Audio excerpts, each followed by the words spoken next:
প্রিয় শিক্ষার্থীবৃন্দ,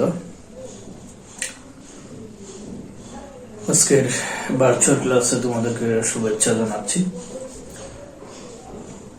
আজকে আমরা পড়ব অর্থনীতি প্রথম পত্র প্রথম অধ্যায়ের টপিকস হচ্ছে ক্যাপিটালিস্ট ইকোনমি। তো ধনতান্ত্রিক অর্থব্যবস্থা। পূর্বের ক্লাসে আমরা অর্থনৈতিক ইকোনমিক সিস্টেম পড়েছিলাম। ইকোনমিক সিস্টেমের মধ্যে কয়েকটা টাইপ আছে, কয়েক ধরনের অর্থ ব্যবস্থা আছে। একটা হচ্ছে ধনতান্ত্রিক অর্থনীতি, নির্দেশমূলক অর্থনীতি, মিশ্র অর্থনীতি এবং ইসলামী অর্থ ব্যবস্থা। তো আজকে আমরা পড়ব ধনতান্ত্রিক অর্থ ব্যবস্থা।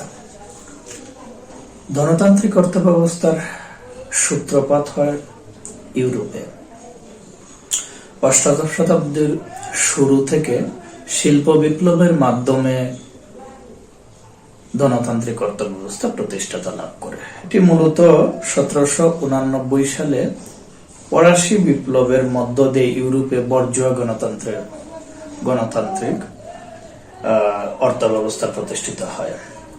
ক্লাসিক্যাল অর্থনীতিবিদ অ্যাডাম স্মিথ এবং তার অনুসারীরা এই অর্থ ব্যবস্থার অনুসারী। তো ধনতান্ত্রিক অর্থ ব্যবস্থা বলতে সাধারণত আমরা বুঝি যেখানে প্রত্যেক ব্যক্তি এককভাবেই উৎপাদন, বণ্টন এবং ভোগের ক্ষেত্রে পূর্ণ স্বাধীনতা ভোগ করবে। অর্থাৎ যে অর্থ ব্যবস্থায় একজন ব্যক্তি উৎপাদন, ভোগ, বণ্টনের ক্ষেত্রে পূর্ণ স্বাধীনতা ভোগ করবে এবং সরকার বা রাষ্ট্রের কোনো হস্তক্ষেপ থাকবে না, এবং দাম প্রক্রিয়ার মাধ্যমে বাজার পরিচালিত হবে, সেটাই হচ্ছে ধনতান্ত্রিক অর্থ ব্যবস্থা।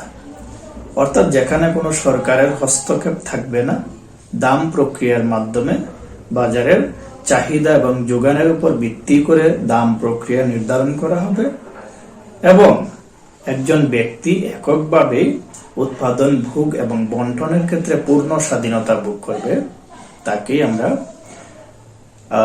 ধনতান্ত্রিক অর্থনীতি বলি। ধনতান্ত্রিক অর্থনীতির কতগুলো বৈশিষ্ট্য আছে। এই বৈশিষ্ট্যগুলো দেখলেই আমরা এটা বুঝতে পারি যে এটা হচ্ছে ধনতান্ত্রিক অর্থনীতি। অর্থাৎ এই বৈশিষ্ট্যগুলো ধনতান্ত্রিক অর্থনীতি, এই বৈশিষ্ট্যগুলোর উপর ভিত্তি করে ধনতান্ত্রিক অর্থনীতি প্রতিষ্ঠিত। তো অনেকগুলো বৈশিষ্ট্য দেয়া আছে এখানে, তো সবগুলা বোর্ডে লেখা যাবে না। যে কয়েকটা এখানে ব্যাখ্যা করার প্রয়োজন হয় আমরা ব্যাখ্যা করব, বাকিগুলো আমি বলছি, একটু খেয়াল করবা। প্রথম বৈশিষ্ট্য হচ্ছে পুঁজিপতি ও শ্রমিক শ্রেণীর অস্তিত্ব। তো ধনতান্ত্রিক অর্থ ব্যবস্থায় সম্পদের ব্যক্তি মালিকানা স্বীকৃত হওয়ায় এখানে দুইটা শ্রেণী অটোমেটিক্যালি তৈরি হয়ে যায়। একটা হচ্ছে পুঁজিপতি আর একটা হচ্ছে শ্রমিক শ্রেণী। তো এটা যেহেতু মুনাফা ভিত্তিক উৎপাদন ব্যবস্থা, অর্থাৎ একজন ব্যক্তি যখন যেখানে তার লাভ দেখবে, মুনাফা দেখবে, সে সেখানে উৎপাদন কার্যক্রম পরিচালনা করবে। তো মুনাফা ভিত্তিক উৎপাদন ব্যবস্থা হয় সম্পদ একটা নির্দিষ্ট জায়গায় পুঞ্জীভূত হয়ে যায় এবং পুঁজিপতিদের কাছে শ্রমিক শ্রেণীরা মোটামুটি বন্দী। পুঁজিপতিরা সাধারণত উৎপাদন প্রক্রিয়া একজন শ্রমিকের প্রকৃতপক্ষে যতটুকু মূল্য দেয়া উচিত সেই মূল্য না দিয়ে অপেক্ষাকৃত কম মূল্য দেয়। কার্ল মার্কস পুঁজিপতিদের পক্ষেই এই যে এই সিস্টেমটা, এই অতিরিক্ত মূল্য সংযুক্তিটাকে উদ্ধৃত মূল্য হিসেবে অভিহিত করেছেন। তো এটা হলো পুঁজিপতি ও শ্রমিক শ্রেণীর অস্তিত্ব। দ্বিতীয়ত হচ্ছে বৃহদায়তন উৎপাদন ব্যবস্থা। ধনতান্ত্রিক অর্থ ব্যবস্থায় বৃহদাকার যন্ত্রপাতি বিকাশ ঘটে একটা সময়, যখন 1750 থেকে 1930 এই মধ্যবর্তী সময়টাতে ইংল্যান্ডের শিল্প বিপ্লব হয় এবং বৃহদাকারে উৎপাদন ব্যবস্থা পরিচালিত হয়। 3 নম্বর হচ্ছে সামাজিক শ্রম বিভাগ সর্বোচ্চ করে না। পুঁজিপতিদের মধ্যে প্রতিযোগিতা থাকে, সম্প্রসারণ থাকে, উৎপাদনের বিভিন্ন কৌশল থাকে এবং এগুলোর উপর ভিত্তি করে তারা উৎপাদন কার্যক্রম পরিচালনা করে এবং বৃহদাকার আকারে উৎপাদন পরিচালনা করে। যেহেতু চাহিদা পূরণের জন্য ব্যাপকভাবে উৎপাদন আকার প্রয়োজন হয়, তখন প্রতিষ্ঠানের শ্রমিকদের যোগ্যতা দক্ষতা অনুযায়ী শ্রম বিভাগ সর্বোচ্চকরণ করা হয়। বিভিন্নভাবে শ্রেণী বিভাগ করে শ্রমের তাদের দক্ষতা অনুযায়ী। 4 নম্বর বৈশিষ্ট্য হচ্ছে একক উদ্যোগ, অর্থাৎ ধনতন্ত্রের পুঁজিপতিরা কখনো সামাজিক স্বার্থে উৎপাদন করে না, তারা ব্যক্তিগত স্বার্থে উৎপাদন করে। যে উৎপাদন তাদের মুনাফা সর্বোচ্চ হবে, অর্থাৎ যেখানে যে উৎপাদনে তাদের মুনাফা সর্বোচ্চ হবে, লাভ বেশি হবে, সেখানেই তারা উৎপাদন করে। অনেক সময় দেখা যায় যে অতি মুনাফার লোভে অনেক সময় তারা কৃত্রিম সংকটও তৈরি করে ফেলে। 5 নম্বর বৈশিষ্ট্য হচ্ছে সম্পদের ব্যক্তি মালিকানা। ধনতন্ত্রের অর্থনৈতিক দর্শন অনুযায়ী ব্যক্তি ইচ্ছামতো সম্পত্তি করায়ত্ত ও বৃদ্ধি করতে পারে। উৎপাদনের উপকরণ সমূহের মালিকানা ব্যক্তিগত থাকে। 6 নম্বর বৈশিষ্ট্য হচ্ছে উদ্যোগের স্বাধীনতা। ধনতন্ত্রের প্রবক্তাদের ধারণা অনুযায়ী উদ্যোগের স্বাধীনতা ধনতন্ত্রের অপরিহার্য শর্ত, অর্থাৎ একজন উদ্যোক্তা, একজন ব্যক্তি সে ইচ্ছা করলেই কোনো উৎপাদন ব্যবস্থার উদ্যোগ নিতে পারবে।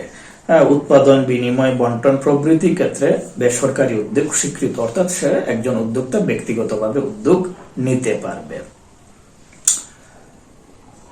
7 নম্বর বৈশিষ্ট্য হচ্ছে ভোক্তার সার্বভৌমত্ব। ধনতান্ত্রিক অর্থব্যবস্থায় ভোক্তাকে সম্রাট বলা হয়, অর্থাৎ রাষ্ট্র বা সরকার ভোক্তার পছন্দকে প্রভাবিত বা নিয়ন্ত্রণ করে না বা করবে না। ভোক্তার চাহিদার মধ্যে বৈচিত্র্য থাকলে উৎপাদনের ক্ষেত্রেও তার প্রতিফলন ঘটে। ভোক্তা তার ইচ্ছা অনুযায়ী, চাহিদা অনুযায়ী যে কোনো দ্রব্যই সে ভোগ করার সিদ্ধান্ত নিতে পারে। 8 নম্বর বৈশিষ্ট্য হচ্ছে খুবই গুরুত্বপূর্ণ বৈশিষ্ট্য, স্বয়ংক্রিয় দাম ব্যবস্থা। অর্থাৎ স্বয়ংক্রিয় দাম ব্যবস্থা বা অনিয়ন্ত্রিত দাম ব্যবস্থা ধনতন্ত্রের একটি গুরুত্বপূর্ণ শর্ত। এখানে সরকার বা অন্য কোনো উৎস হতে দাম নিয়ন্ত্রণ করা হয় না, অর্থাৎ উৎপাদিত দ্রব্যের দাম কেমন হবে সেই ক্ষেত্রে সরকার বা রাষ্ট্র কোনো ধরনের হস্তক্ষেপ করে না। অর্থাৎ ক্রেতা বিক্রেতা, বাজারে ক্রেতা এবং বিক্রেতার পারস্পরিক ক্রিয়া প্রতিক্রিয়ার মাধ্যমে একটি দ্রব্যের দাম নির্ধারিত হয়। অর্থাৎ বাজারে দ্রব্যের চাহিদা এবং যোগানের উপর ভিত্তি করে দ্রব্যের দাম নির্ধারিত হয়। আমরা একটা বাজারে কিভাবে দ্রব্যের দাম নির্ধারিত হয়, স্বয়ংক্রিয় দাম ব্যবস্থাটা কিভাবে হয়, আমরা একটু বোর্ডের দিকে খেয়াল করি।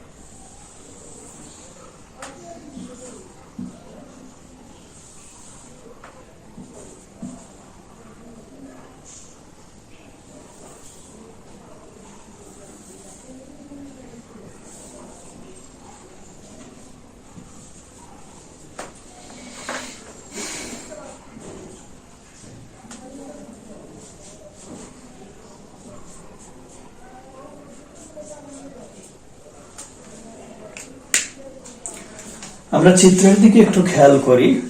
ভার্টিক্যাল হরিজন্টাল এক্সিসে আমরা দ্রব্যের পরিমাণ দেখাচ্ছি আর ভার্টিক্যাল এক্সিসে আমরা দ্রব্যের দাম দেখাচ্ছি। এই দুটি রেখা হচ্ছে, এই ডি রেখাটি হচ্ছে চাহিদা রেখা, এস রেখাটি হচ্ছে যোগান রেখা, এবং দুইটা রেখা যে বিন্দুতে ছেদ করলো এটা হচ্ছে আমরা ইকুইলিব্রিয়াম, ভারসাম্য বিন্দু। এদিকে আমরা পি দেখাচ্ছি, দেখি দাম যখন পি স্টার, দাম যখন দ্রব্যের দাম যখন পি স্টার, তখন হচ্ছে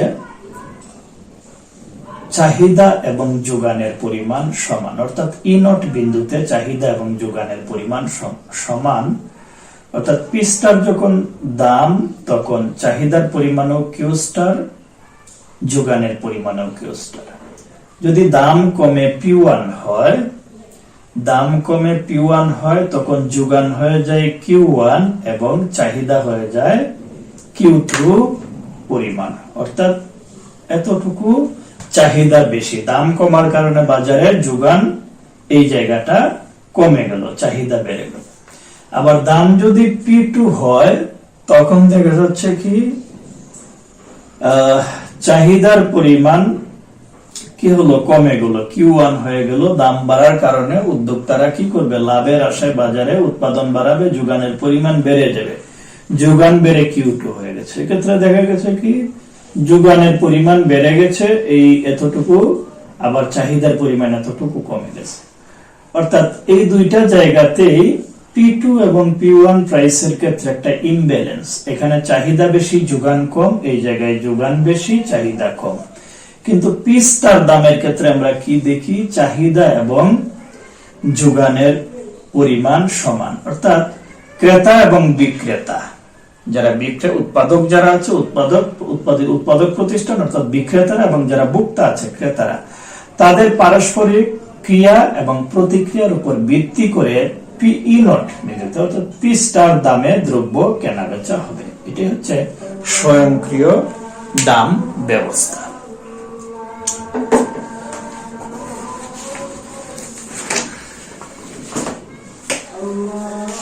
আমাদের পরবর্তী বৈশিষ্ট্য হচ্ছে 9 নম্বর বৈশিষ্ট্য, অবাধ প্রতিযোগিতা।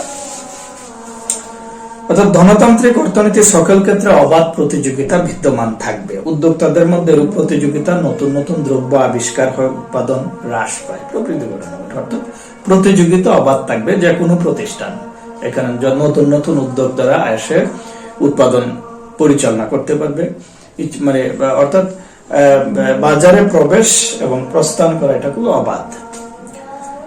10 নম্বর বৈশিষ্ট্য হচ্ছে সমাজে শ্রেণী বিভক্তি। সম্পদের মালিকানা থাকার কারণে এখানে উচ্চবিত্ত, মধ্যবিত্ত, নিম্নবিত্ত শ্রেণী বিভক্তি সৃষ্টি হয়। যেহেতু সম্পদের একটা নির্দিষ্ট কিছু মানুষের হাতে সম্পদ পুঞ্জীভূত হয়ে যায়, এখানে শ্রেণী বিভক্তিটা বিদ্যমান থাকে।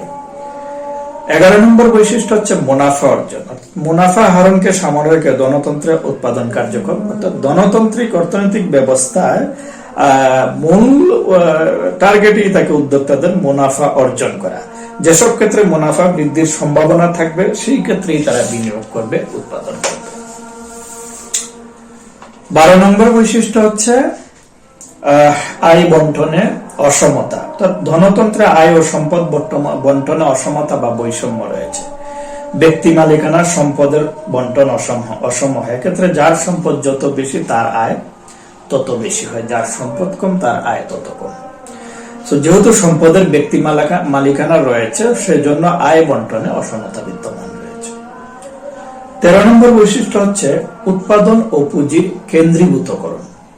ধনতন্ত্রে পুঁজিপতিরা উৎপাদনের উদ্বৃত্তের মালিক। উৎপাদনের যে উদ্বৃত্ত হয় সেই উদ্বৃত্তের মালিক হচ্ছে পুঁজিপতিরা। শ্রমিকদেরকে শোষণ করে দিন দিন তাদের পুঁজি কেন্দ্রীভূতকরণ হয়, তাদের পুঁজি দিন দিন বাড়ে।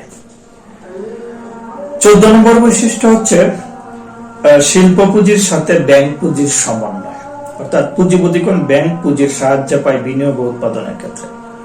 অর্থাৎ যারা উদ্যোক্তা আছে, যারা উৎপাদন করে, লাভের আশায় যারা উৎপাদন করে, তারা ব্যাংকের মাধ্যমেও সহযোগিতা পায়। ব্যাংকের যে পুঁজি আছে সেই পুঁজিটারও সহযোগিতা, লোনের মাধ্যমে সহযোগিতা নিয়ে তারা তার উৎপাদন কার্যক্রম পরিচালনা করতে পারে। 15 নম্বর বৈশিষ্ট্য হচ্ছে, এটাই শেষ বৈশিষ্ট্য। এই বইতে বিভিন্ন রাইটারের বইয়ে বিভিন্ন রকমের কম বেশি থাকতে পারে বৈশিষ্ট্যগুলো। 15 নম্বর বৈশিষ্ট্য হচ্ছে মূলধন রপ্তানি। মূলধন রপ্তানি হচ্ছে এক দেশের মূলধন অন্য দেশে পাঠিয়ে দেওয়া, অন্য দেশে, অর্থাৎ আমাদের দেশের একজন উদ্যোক্তা অন্য দেশে গিয়ে বিনিয়োগ করে, সেটা হচ্ছে মূলধন রপ্তানি। বলা হচ্ছে কি, ধনতন্ত্র যখন নিজ দেশে আর বিনিয়োগের ক্ষেত্র পায় না, নিজ দেশে যখন বিনিয়োগের আর ক্ষেত্র পায় না, পুঁজিপতিগণ তখন বিদেশে বিনিয়োগ করে মুনাফা পরিমাণ বৃদ্ধি করার জন্য, অর্থাৎ মুনাফার পরিমাণ বৃদ্ধি করার জন্য তখন তারা বিদেশে, নিজ দেশ বাদ দিয়ে অন্যান্য দেশে বিনিয়োগ করে। এগুলোই ছিল সাধারণত ধনতান্ত্রিক অর্থনীতির বৈশিষ্ট্য। তো এই বৈশিষ্ট্যগুলোর ভিত্তিতে আমরা বলি কি, ধনতান্ত্রিক অর্থনীতির মূল বিষয় হচ্ছে যে উদ্যোক্তারা একমাত্র মুনাফার জন্যই তারা বিনিয়োগ করে, যেখানে মুনাফা বেশি দেখবে সেখানেই তারা বিনিয়োগ করবে। এবং ধনতান্ত্রিক অর্থনীতি সেইটাই, যখন একজন একক উদ্যোক্তা উৎপাদন, বন্টন, ভোগের ক্ষেত্রে পূর্ণ স্বাধীনতা ভোগ করবে এবং এটা স্বয়ংক্রিয়ভাবে বাজার ব্যবস্থা পরিচালিত হবে, তাই হচ্ছে ধনতান্ত্রিক অর্থনীতি। আচ্ছা দেখো, এরপরে আরো 3টা অর্থ ব্যবস্থা আছে, সেগুলো হচ্ছে নির্দেশমূলক অর্থনীতি, মিশ্র অর্থনীতি, ইসলামী অর্থনীতি। এই 3টাই হচ্ছে থিওরিটিক্যাল বিষয়। এগুলোর বৈশিষ্ট্যগুলো বা এই যে পয়েন্ট যেগুলো দেয়া আছে, এগুলো দেখলে খুব সহজেই আমরা বুঝতে পারবো যে নির্দেশমূলক অর্থনীতি, মিশ্র অর্থনীতিকে একটা অর্থ ব্যবস্থা অন্য একটা অর্থ ব্যবস্থা থেকে কিভাবে সহজেই তুমি আলাদা করতে পারবা, যে এই বৈশিষ্ট্যগুলো থাকলে এটাকে ধনতান্ত্রিক অর্থ ব্যবস্থা, এটাকে মিশ্র অর্থ ব্যবস্থা বলা হয়। বাসায় যদি একটু খেয়াল করো, বইগুলা নিয়ে সহজেই পারবা। এই চ্যাপ্টারের শেষের যে কিছু টপিকস আছে, এগুলো নিতান্তই একেবারেই থিওরিটিক্যাল, বাসায় একটু পড়াশোনা করলেই পারবা। তারপর আমরা পরবর্তী ক্লাসে চেষ্টা করব মূল যে বিষয়গুলো আছে, মূল বিষয়গুলো সেগুলো একটু নক করার জন্য। আজকে এই পর্যন্তই থাক, সবাই ভালো থাকো, সুস্থ থাকো, আল্লাহ হাফেজ।